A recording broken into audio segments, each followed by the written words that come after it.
Look at this monkey pretending to serve civilized people. The Arabic words echoed through the marble lobby of the Grand Metropolitan Hotel. Khalil Hassan, tech billionaire worth hundreds of millions, didn't bother lowering his voice as he watched the black waitress approach. Zara Williams carried a silver tray of refreshments, her movements elegant despite her simple hotel uniform. She offered the tray with a warm, professional smile. Khalil barely glanced at her before continuing in Arabic. These creatures think they belong in places like this. Disgusting. His associate laughed. At least she can't understand what we're saying. That's when something shifted in Zara's eyes. A spark. A flash of something dangerous. She understood every single word, but she simply maintained that perfect smile, nodded politely, and stepped back with the grace of someone who knew exactly what game was being played. Have you ever watched someone make the biggest mistake of their life without even knowing it?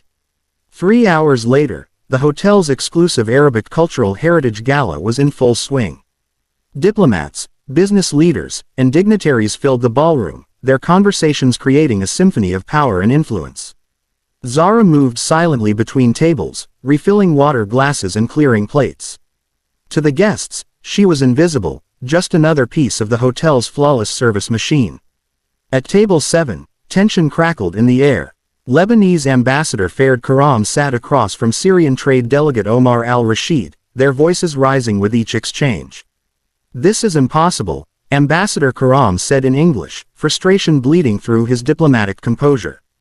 "Without proper translation, we're talking in circles." Omar al-Rashid checked his phone for the 5th time in 10 minutes. "My flight leaves at midnight. If we can't finalize this tonight." Zara slowed her steps, pretending to arrange the centerpiece. In rapid Arabic, she heard the real problem unfolding. The official translator was stuck in traffic from a massive highway accident. These two men were trying to negotiate a $50 million humanitarian aid agreement that would provide clean water infrastructure to 100,000 refugees. But critical cultural nuances were getting lost in broken English. "The children will have to wait another year," Omar said, his voice heavy with defeat. Ambassador Karam pounded his fist on the table. "Unacceptable. But what choice do we have?" Zara's hand froze on the crystal vase. She understood every word they'd spoken. Not just the language, but the diplomatic protocols, the regional dialects, even the historical context that shaped their concerns. Her Oxford PhD in Middle Eastern Studies hadn't prepared her for serving dinner, but it had prepared her for exactly this moment. Around the table, other guests began to notice the commotion. Conversations quieted. All eyes turned toward the two frustrated diplomats. Omar started to rise from his chair. "I'm sorry, Ambassador." Without proper mediation. That's when Zara made a decision that would change everything. She stepped forward, setting down her serving tray with deliberate precision. The soft clink of crystal against marble seemed to echo through the suddenly quiet ballroom. "Excuse me, gentlemen." Zara's voice carried a quiet authority that cut through the ambient noise like a blade. Both diplomats looked up, startled by the interruption from hotel staff. "I couldn't help but overhear your difficulty with the water purification standards in Article 7.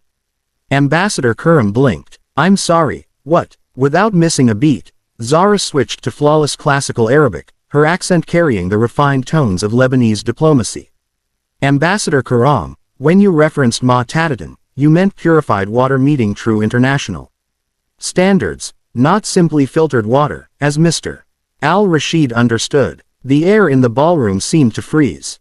Conversations at nearby tables stopped mid-sentence. Omar al-Rashid's mouth fell open. "How did you?" Zara turned to him seamlessly, shifting to Syrian Arabic with perfect regional inflection. "Mr. al-Rashid, your concern about Takim al-Masadir, resource distribution includes not just physical infrastructure but comprehensive training programs for local technicians." This wasn't clear in the English translation. From across the room, Khalil Hassan turned at the sound of fluent Arabic.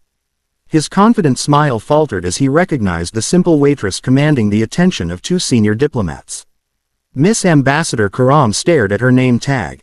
"Miss Williams, do you work in translation services?"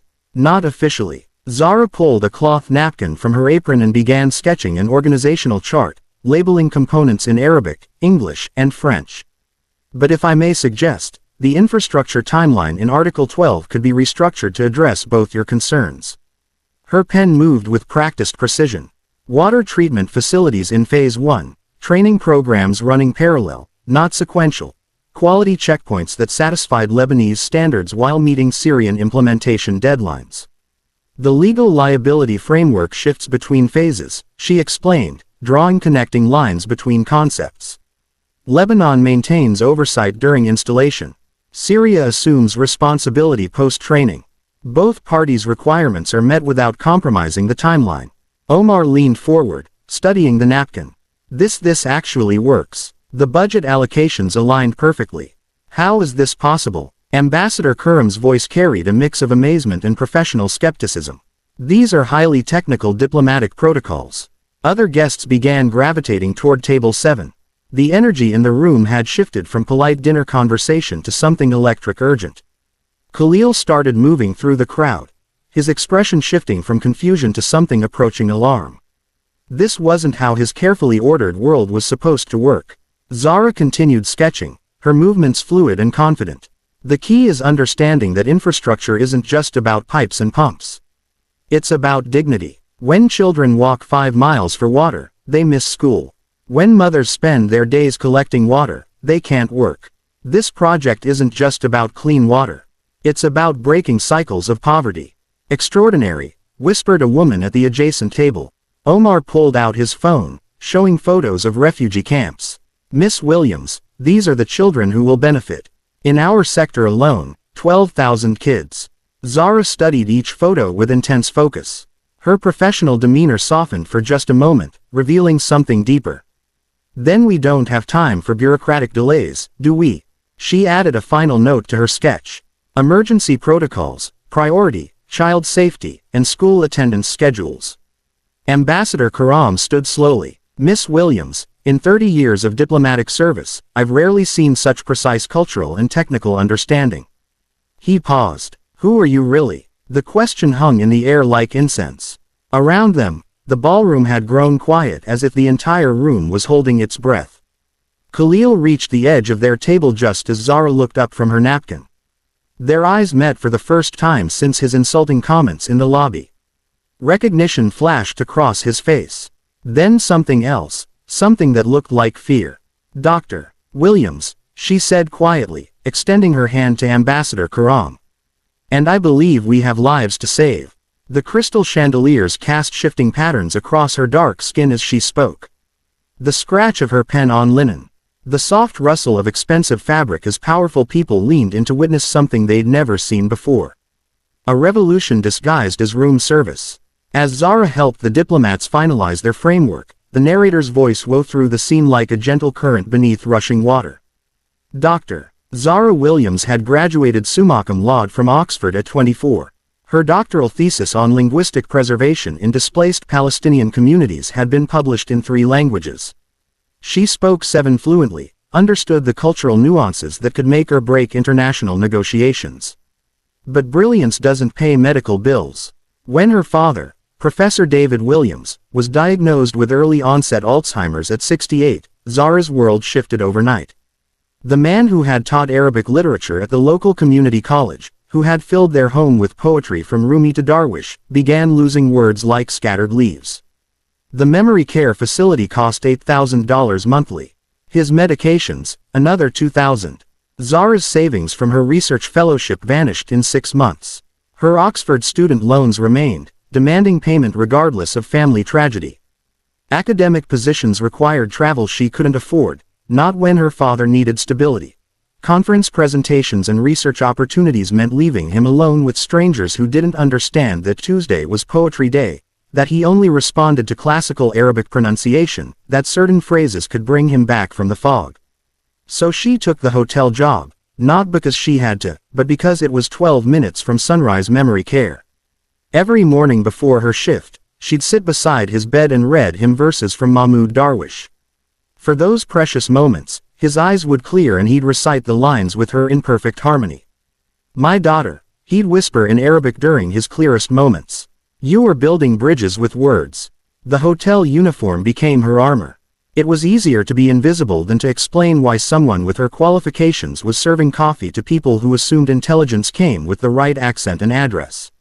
She'd learned to read people's true intentions beneath their words, a skill her father's illness had taught her that no classroom could.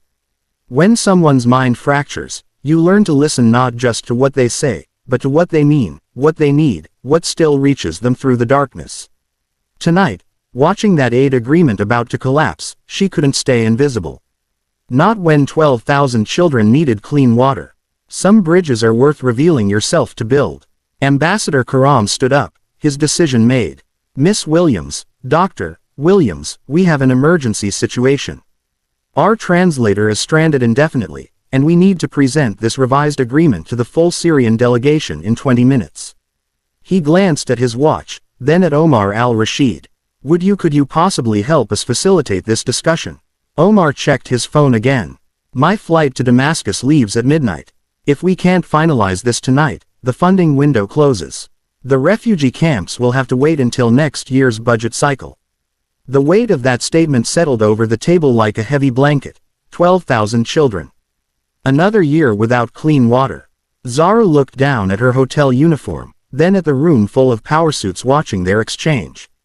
I'm not officially credentialed for diplomatic translation. There are protocols, legal requirements. From across the room, other guests had begun to gather. Hotel manager Robert Brooks appeared at her shoulder, looking nervous about the disruption to his carefully orchestrated event. Is everything all right here? Brooks asked, his voice tight with professional concern. That's when a young woman approached the Syrian delegation table. Layla al-Rashid, Omar's daughter and coordinator for the refugee camps, spoke in rapid urgent Arabic. Please, if you can help us, there are children who walk 5 miles for clean water every day. The girls miss school because they spend all day collecting water instead of learning to read. Zara's eyes met Isla's across the table. Something passed between them, a recognition of shared struggle, of being underestimated, of carrying responsibilities heavier than their years should bear. How many children in your sector? Zara asked softly in Arabic. 12,000, and winter is coming. Without proper water systems, we'll lose more to dysentery and typhoid. The professional smile faded from Zara's face, replaced by something fiercer. She began untying her serving apron with deliberate movements. Mr. Brooks, she said, turning to the hotel manager. I need to request a brief leave from my serving duties for an urgent humanitarian matter. Her voice carried new authority, the kind that made people step back and listen. Gentlemen, she addressed the diplomats. Let's go save some lives. As they moved toward the elevator, Khalil Hassan intercepted them. His approach was casual, but his eyes held suspicion and something that might have been a concern for his own reputation. Excuse me, but is this appropriate? His voice carried the tone of someone accustomed to being heard. This is hotel staff, not a professional translator. Are you certain about entrusting such important negotiations to? He paused, searching for diplomatic phrasing. Zara looked at him directly for the first time since the lobby incident. When she spoke, it was in flawless Arabic that matched his Syrian dialect perfectly. Mr. Hassan, I appreciate your concern for protocol. However, I believe results matter more than assumptions. Then she switched to something that made his face go pale. His native Palestinian sub-dialect so specific and regional that only someone with deep linguistic training would recognize it. Sometimes the most qualified person isn't the one you expect. Khalil's mouth opened slightly. That dialect was from his grandmother's village, a pronunciation pattern so precise that even other Palestinians might miss its nuances. How did you? The elevator doors opened with a soft chime. Ambassador Karam gestured for Zara to enter first. Shall we? As the doors closed, Khalil remained in the hallway, staring at his own reflection in the polished steel. His worldview had just cracked down the middle. The Meridian suite embodied power. Mahogany table, leather chairs worth more than most cars, walls lined with awards from international peace organizations. The Syrian delegation of 12 sat on one side, the Lebanese team of 8 on the other. Tension filled the room like smoke. Ambassador Karam cleared his throat. Colleagues, I'd like you to introduce Dr. Zara Williams, who will be facilitating tonight's discussion. Several delegation members exchanged glances, the kind of looks that spoke volumes without saying a word. Hassan Mahmoud, the senior Syrian delegate with silver hair and 30 years of diplomatic experience, spoke first. In Arabic, his voice carried barely concealed skepticism. With respect, Ambassador, this is highly irregular. Where are her credentials? Her official certification? This is a $50 million agreement, not a hotel reservation. Murmurs of agreement rippled through both sides of the table. Lebanese delegate Marie Bros leaned toward her colleague, whispering in French. She assumed Zara wouldn't understand. This is what happens when Americans try to handle Middle Eastern affairs. They send whoever is available. Her companion nodded. Probably some diversity higher there. Parading around, Zara remained standing at the head of the table, hands clasped calmly behind her back. She let the comments wash over her like rain on stone. I understand your concerns, she said evenly. Perhaps we could begin by addressing the specific translation issues that created tonight's impasse. Hassan pulled out a thick document bound in official ribbons. His challenge was deliberate, designed to expose her limitations. Very well. Explain the legal difference between Tafhim al-Sharat and Tafid al-Sharat in Article 15 and detail how each interpretation affects the liability framework under international humanitarian law. The room went silent. This wasn't a basic translation. It was a legal theory that separated professional diplomats from amateurs. For a split second, uncertainty flickered across Zara's face. Several delegates sat back satisfied that the charade was over. Then she smiled. Not the practiced hotel smile, but something sharper. Mr. Mahmoud, you're testing whether I understand that Tafhim implies making someone comprehend terms they might not grasp, while Taft suggests implementing terms already understood. She moved to the whiteboard, marker in hand. In legal liability, the first makes us responsible for education and comprehension. The second makes us responsible only for execution. But the real issue isn't the translation. She drew 2 columns writing in Arabic script. The Lebanese version uses Tafhim while the Syrian text uses Taft. You've created contradictory legal obligations without realizing it. Hassan leaned forward despite himself. That's exactly the problem we've struggled with for weeks.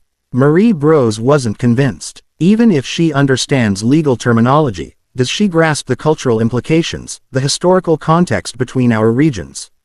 Zara turned to face her directly. In perfect Lebanese Arabic, she spoke with the cadence of someone born to the mountains of Beirut. Mrs. But when your grandfather signed the 1943 National Pact, the phrase he used was La Garbia, neither Eastern nor Western. He understood that Lebanon's strength came from bridging cultures, not dividing them. She switched to formal French, her accent flawless. I believe tonight's discussion honors that legacy of bridge building. Marie's face went white. That historical reference was so specific, so accurate that only a true scholar of Lebanese political history would know it. The room's energy shifted. Suspicion gave way to grudging respect. Omar al-Rashid stood slowly. Dr. Williams, please help us find a way forward. Through the glass doors, a figure watched from the hallway. Khalil Hassan stood motionless, his expression no longer dismissive, but calculating, as if seeing something that fundamentally challenged everything he thought he knew about power and intelligence. Zara approached the whiteboard with the confidence of someone who had done this before. Her movements were fluid, purposeful, like a conductor preparing to lead an orchestra. Let's map actual needs versus the language used to describe them, she said, creating 2 columns in Arabic and English. Instead of translating word for word, she began extracting underlying intentions. Her marker moved across the board with surgical precision. When you say water infrastructure, Mr. Al-Rashid, you mean immediate relief for families' walking hours for basic necessities. She drew connecting lines between concepts. When Ambassador Karam references sustainable development, he means systems that won't collapse in 5 years, leaving communities worse off than before. The adversarial atmosphere began to dissolve. Delegates leaned forward, engaging rather than defending. The issue isn't translation, Zara continued, turning to face the room. Both versions are trying to solve different aspects of the same problem. Lebanon wants long-term sustainability. Syria needs immediate implementation. These aren't contradictory. They're sequential. Hassan Mahmoud started taking notes. Marie Bros nodded slowly, her earlier skepticism evaporating. Zara redesigned the timeline on the whiteboard. Phase 1. Immediate installation meeting Syrian needs. Phase 2. Sustainability protocols, satisfying Lebanese concerns. Legal liability shifted between phases, resolving both language issues and political concerns. The genius is in the handoff, she explained. Syria leads implementation while Lebanon develops training protocols, then responsibility transfers as local capacity builds. She addressed specific concerns in each person's native dialect. Palestinian Arabic for one delegate, Moroccan Arabic for another, Lebanese French for Marie. She wasn't just translating, she was culturally interpreting, making each person feel heard in their own linguistic identity.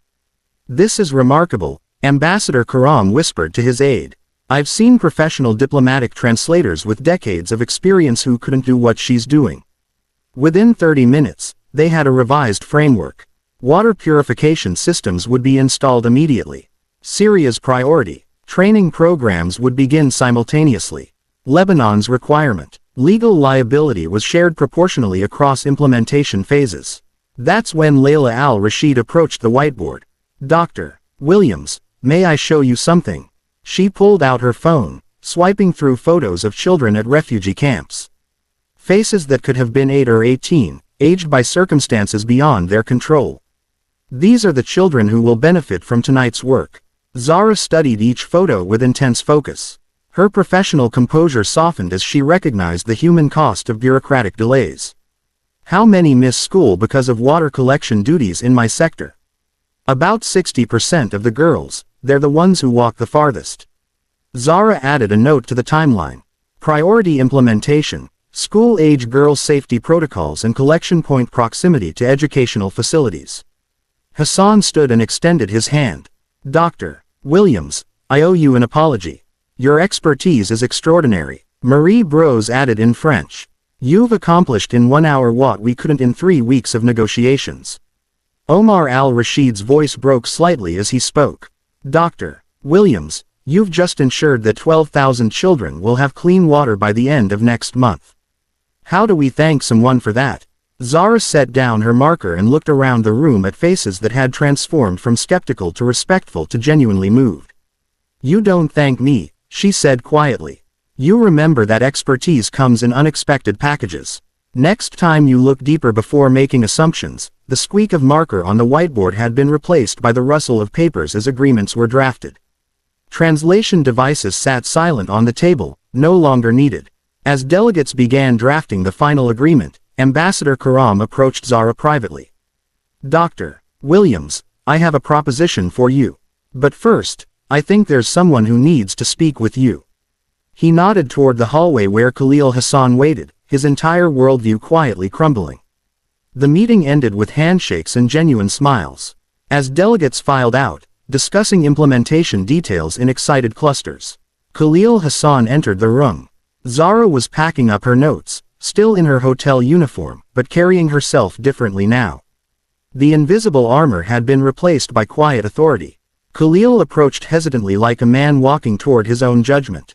Dr. Williams, I owe you an apology. He struggled with the words in English, then switched to Arabic. My comments earlier were the words of an ignorant man who confused wealth with wisdom. Zara looked at him steadily. No anger, no triumph, just a clear-eyed assessment. Mr. Hassan, we all make assumptions. The question is what we do when we realize we're wrong. How did you know my dialect so precisely? That Palestinian dialect is very specific to my grandmother's village near Hebron. I wrote my doctoral thesis on linguistic preservation in Palestinian diaspora communities. Your grandmother's village had a unique phonetic pattern that survived displacement. It's actually quite beautiful, a testament to cultural resilience. Khalil sat down heavily, the weight of his misconceptions settling on his shoulders. I built my entire tech empire on the belief that talent could come from anywhere. Yet tonight, I almost dismissed the most talented person in the room because of my own prejudices. Ambassador Karam, who had been listening from the doorway, entered with purposeful steps. Mr. Hassan, drive. Williams just facilitated one of the most complex diplomatic negotiations I've seen in 30 years, and she did it during her shift as a hotel waitress. He turned to Zara, which brings me to my proposition. The United Nations is launching a new cultural liaison program for refugee resettlement. We need someone who understands both academic frameworks and human reality. The position is based here in the city, pays well, and would allow you to continue caring for your father. Khalil looked surprised, then understanding. Your father? Zara nodded. Early stage Alzheimer's. I read to him in Arabic every morning. It's often the only thing that reaches him now. Something shifted in Khalil's expression. Recognition of a shared pain. My mother had dementia. I know that sacrifice. He paused, reaching into his jacket. Dr. Williams, I have a different proposition. He wrote a figure on the hotel's letterhead. My company is expanding into Middle Eastern markets. We need a cultural integration director, someone who can navigate not just language, but cultural nuance. Zara stared at the number. It was more than she'd made in her best academic year, enough to afford the premium memory care her father needed. I need to think about this. Ambassador Karim's voice carried 3 decades of diplomatic wisdom. Dr. Williams, whatever you choose, know this. Tonight, you reminded all of us that brilliance doesn't announce itself with credentials or connections. It reveals itself through actions. The 3 of them shook hands. An unlikely alliance forged through recognition of truth. There's something else, Khalil said quietly. Tomorrow morning, I'm giving the keynote at the International Business Summit. 500 of the most influential people in the city. He met her eyes directly. I'd like to tell them about tonight with your permission. It's time the world learned what real talent looks like. Later that evening, as the hotel quieted and the last guests departed, Zara and Khalil found themselves in the lobby's quiet corner. 2 coffee cups sat between them on a small marble table.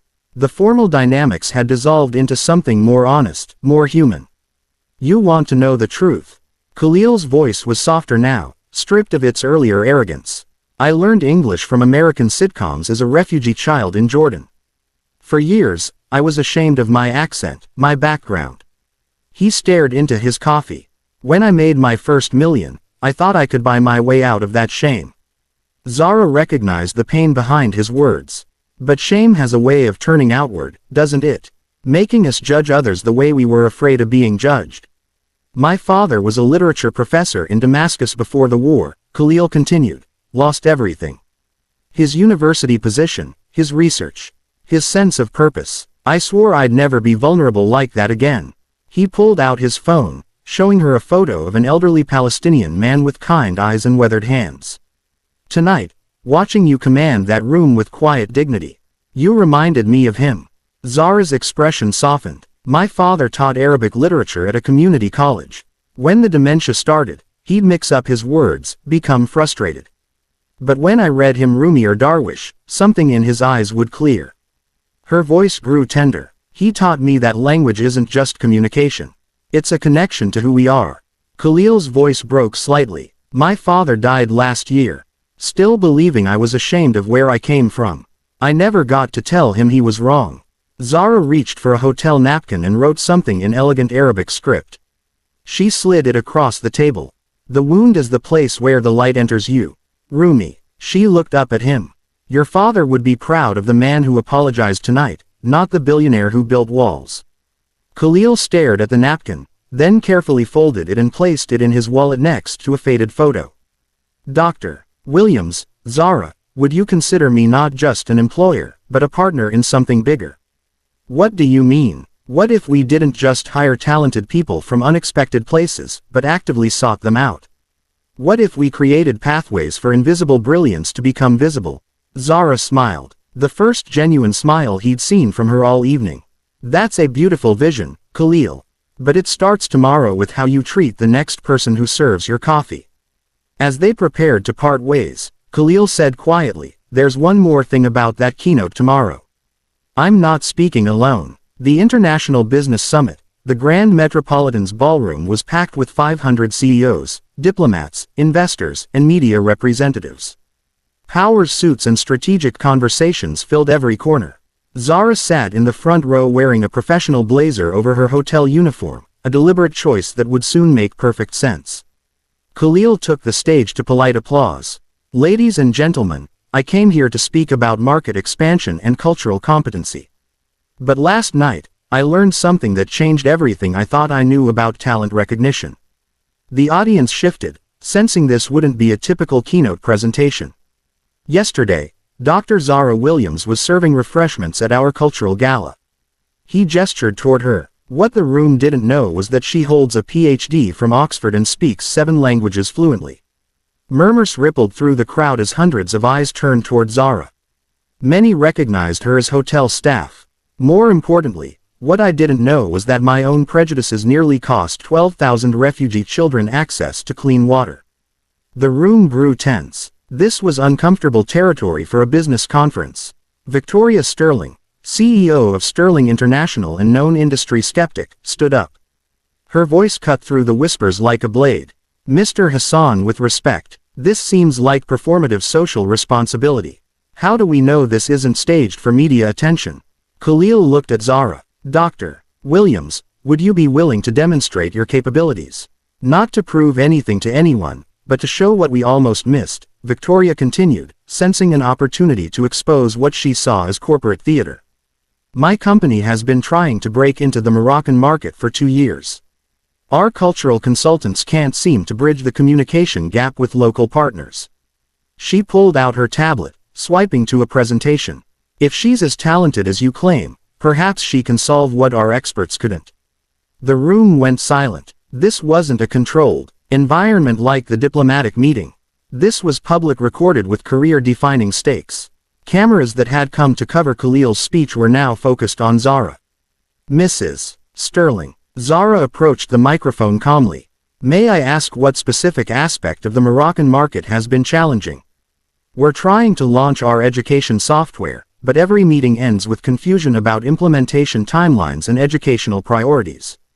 Our translators say everything is correct, but nothing moves forward. Zara nodded thoughtfully. Are your meetings scheduled for specific times with structured agendas? Victoria nodded. Of course, we're professionals. And are you discussing long-term contracts in first meetings? Another nod. We need to establish terms up front. Mrs. Sterling, in Moroccan business culture, time is relational, not transactional. Scheduling a specific time without building relationships first can signal disrespect. Discussing long-term commitments before establishing trust violates cultural protocol. She turned to address the full audience. The solution isn't better translation. It's cultural restructuring. The first meeting should be social tea conversation about families, shared interests. Business is discussed only after trust is established. Victoria stared at her tablet, scrolling through months of failed meeting notes. More importantly, Zara continued, Moroccan educators prioritize community impact over individual achievement. Frame your software not as productivity enhancement, but as community empowerment tools. An audience member stood up. Ahmed Ben Ali, CEO of a Moroccan investment firm, began speaking in Arabic. Everything she just said is absolutely correct. We've been waiting 2 years for Sterling to understand these principles. Zara responded in flawless Moroccan Arabic, then translated for the room. Mr. Ben Ali says he's been frustrated by Western companies who mistake directness for efficiency and speed for progress. The room transformed. Other international business leaders began asking questions. A Japanese CEO asked about cultural protocols in Tokyo. A Brazilian entrepreneur wanted advice on African markets. Zara fielded each question with specific nuanced cultural insights that revealed years of deep study. Then Richard Blackwood stood up. The venture capitalist was notorious for his harsh assessments and aggressive questioning. This is all very impressive theater, but let's be honest. His voice carried decades of boardroom authority. She's a hotel waitress with an interesting academic background. How do we know she can actually deliver results in high-stakes business environments? The room went uncomfortably quiet. This was the moment of ultimate testing, not just of Zara's skills, but of whether the audience would accept paradigm-shifting talent regardless of its packaging. Zara didn't defend herself. Instead, she asked quietly, Mr. Blackwood, what's the biggest international deal you lost due to cultural misunderstanding? Blackwood's face reamed. That's confidential business information. I'm not asking for details. I'm asking if it happened because statistically 60% of international ventures fail due to cultural miscommunication, not market conditions or financial factors. She let that sink in before continuing. The question isn't whether I can deliver results. The question is whether you're willing to recognize expertise when it doesn't come with the traditional credentials you're comfortable with. Ambassador Karam, watching from the back, began clapping. Others joined. Within moments, the entire ballroom was on their feet. As applause died down, reporters surged forward with questions. Business cards were passed to Zara from every direction. Khalil returned to the microphone. Dr. Williams has agreed to join my company as Cultural Integration Director. But more than that, we're launching the Hidden Talent Initiative, actively seeking brilliant people in unexpected places. The media frenzy was immediate. Phones came out. Social media posts began flooding with #Hidden Talent hashtags. As the crowd dispersed, Victoria Sterling approached Zara privately. Her earlier hostility had been replaced by something that looked like respect. Dr. Williams, I need to make a confession. Her voice was quiet, meant only for Zara's ears. 20 years ago, I was a receptionist at a law firm. A black woman with a law degree from a state school, overlooked for every promotion because I didn't fit the culture. She paused, emotion breaking through her professional composure. I built Sterling International specifically to prove that overlooked talent could succeed, but somewhere along the way, I became the very thing I once fought against. Victoria extended her hand. I don't just want to hire you as a consultant. I want to partner with you and Khalil to create something unprecedented. Victoria's confession hung in the air like a bridge between past and future. I want to create a talent identification network that finds brilliance wherever it exists, she continued. Not just for our companies, but as a movement. As they spoke, other business leaders approached. The energy in the ballroom had shifted from corporate networking to something electric, revolutionary. The Japanese CEO bowed slightly. Dr. Williams, I would like to discuss cultural training programs for our expansion into Middle Eastern markets. The Brazilian entrepreneur offered funding for pilot programs in South America. What had started as a keynote speech was becoming a spontaneous coalition. CNN business correspondent Sarah Lane approached with her camera crew. Dr. Williams, this story is going viral on social media. Hidden talent is trending worldwide. How does it feel to go from serving coffee to commanding boardrooms in 24 hours? Zara's response was measured, thoughtful. Sarah, I didn't go from serving coffee to commanding boardrooms. I was always the same person with the same capabilities. What changed was that people started seeing me clearly. Sarah showed her phone screen. Thousands of comments and shares. People are posting their own stories of being underestimated. A janitor who speaks 6 languages. A cashier with an engineering degree. A security guard who's published poetry. You've started something. The social media explosion was real-time and global. Hidden talent stories poured in from every continent. A Pakistani taxi driver revealed his PhD in astrophysics. A Latina housekeeper shared her master's degree in environmental science. A Syrian refugee working at a gas station posted about his medical degree. Provost Margaret Harrison from Princeton University approached through the crowd. Dr. Williams, we've been following your story. We'd like to offer you a position as director of our new Global Cultural Competency Program, full research funding and tenure track opportunities. Now, Zara faced 3 incredible offers. Khalil's corporate position, the UN diplomatic role, and the academic opportunity. Each represented a different aspect of her talents and passions. Khalil returned with something special in his hands, a custom business card holder engraved in Arabic and English. Dr. Zara Williams, Bridge Builder. Inside were cards with multiple titles. Cultural Integration Director Hassan Technologies, UN Cultural Liaison, Visiting Professor International Relations.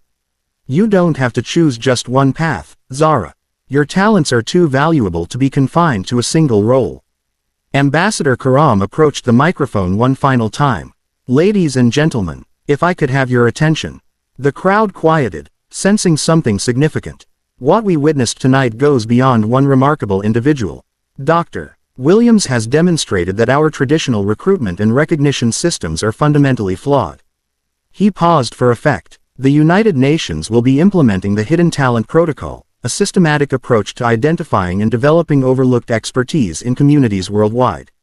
Dr. Williams will head this initiative. Victoria Sterling took the microphone next. Sterling International pledges $10 million to fund hidden talent identification programs in underserved communities. We're not just changing our hiring practices. We're changing how we define and discover talent. The formal announcements triggered another wave of media coverage. International news outlets were picking up the story. The BBC called it the Waitress revolution. Al Jazeera framed it as challenging Western corporate bias. As the formal events wound down, Zara's phone rang. The caller ID showed Sunrise Memory Care. "I need to go," she told the crowd of supporters. "My father is having a good day and asking for me."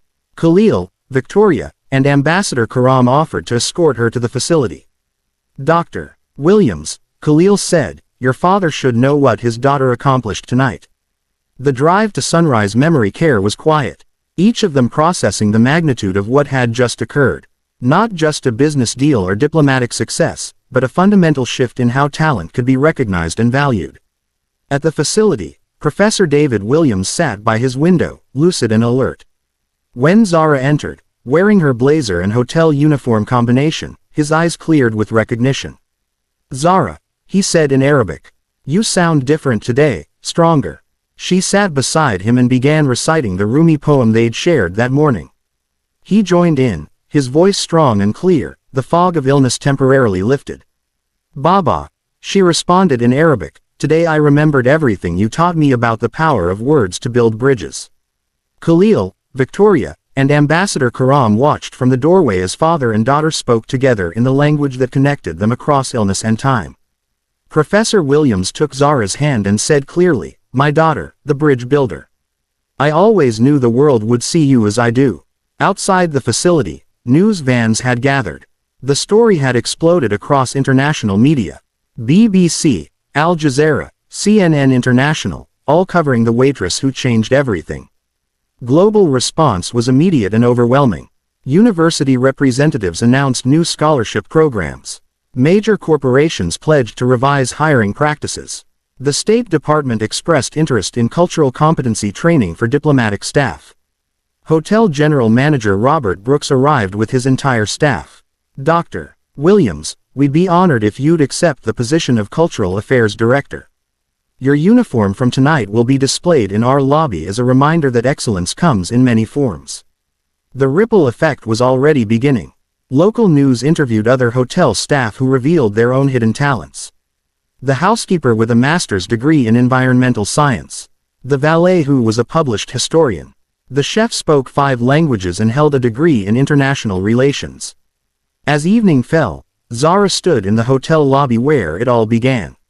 She was surrounded by symbols of her journey, the diplomatic agreement that would help thousands, business cards from global leaders, and most importantly, a photo of her father smiling clearly for the first time in months.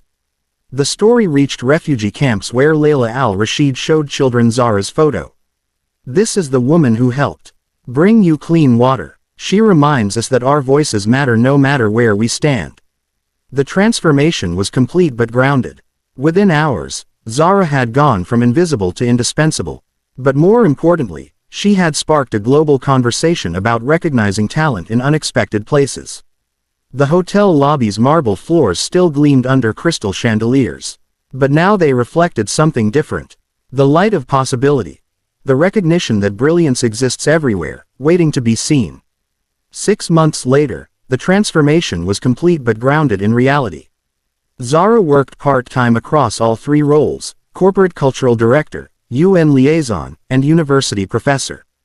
Her father had moved to a premium care facility where she visited daily. Their Arabic conversations a constant source of connection. The Hidden Talent Initiative had identified over 2,000 overlooked professionals in unexpected positions. A former janitor now led environmental sustainability at a Fortune 500 company. A parking attendant with an MBA launched a successful consulting firm. A grocery store clerk with a chemistry PhD headed product development for a major pharmaceutical company. The cultural shift was measurable. Khalil's company had become a model for inclusive talent recognition, expanding successfully into 12 international markets using culturally informed approaches. Victoria Sterling's business flourished using the Moroccan strategies Zara had outlined, leading to partnerships across North Africa. The UN's refugee resettlement program had improved dramatically with better cultural mediation. Clean water flowed in camps where Layla al-Rashid sent weekly updates, photos of children attending school instead of walking miles for water. Khalil, genuinely transformed, spoke at conferences about the arrogance of assumptions. He'd funded language preservation programs in Palestinian communities and established scholarships for refugee children. Zara taught me that wealth without wisdom is just expensive ignorance, he'd say, the folded Rumi poem still in his wallet. Professor Williams had good days and difficult ones, but the Arabic poetry sessions continued. On his clearest days, he asked about his daughter's important work building bridges between peoples. The story had been covered in Harvard Business Review, featured in documentary films, and studied in business schools worldwide as a case study in unconscious bias and talent recognition. Despite global attention, Zara still enjoyed simple pleasures, a perfectly prepared cup of coffee served with genuine respect between equals. 3 major universities had established Williams Fellowships for overlooked scholars. The State Department implemented mandatory cultural competency training. The hotel industry launched recognition programs for employee expertise beyond job descriptions. Standing in her father's room one evening, reading him Arabic poetry as sunset light streamed through windows, Zara reflected on the journey. Baba, remember when you told me that words have the power to change worlds? You were right. Her father in a moment of clarity responded, my daughter, you didn't change the world with words. You changed it by refusing to be invisible. The scene transitions to everyday moments. People in service positions, immigrants, overlooked individuals in every community.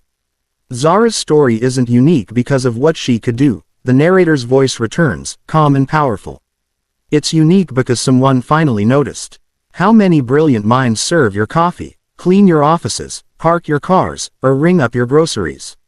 How many solutions to complex problems walk past you every day, invisible because they don't match your expectations of what expertise looks like tomorrow? Learn the name of someone who serves you. Ask about their background, their interests, their dreams. Listen not with curiosity, but with recognition that talent doesn't announce itself with credentials. Zara changed Khalil's perspective in a single evening. Khalil changed an industry. An industry can change a culture and a culture can change the world. The question isn't whether you'll encounter hidden talent. You will probably today. The question is whether you'll have the wisdom to recognize it and the courage to act on that recognition. The final shot returns to the hotel lobby where a small plaque now reads, "Excellence comes in every form." Look deeper, see clearer, build bridges. But the real change isn't in the plaque. It's in how people interact. Guests asking servers about their day, really listening to the answers. Hotel staff sharing stories about their education, their dreams, their expertise beyond their uniforms. Share this story. Tag someone who's been underestimated. Use #HiddenTalent to tell us about brilliance you've discovered in unexpected places. The next time someone serves you, really see them. The next time you meet someone whose accent sounds different, whose job seems simple, whose background looks unfamiliar, remember Zara. Remember that some of the most extraordinary people in the world are hiding in plain sight, waiting for someone with the wisdom to recognize their worth. If this story moved you, subscribe for more accounts of ordinary people doing extraordinary things when given extraordinary recognition. Because the truth is talent doesn't need permission to exist, but it needs permission to be seen.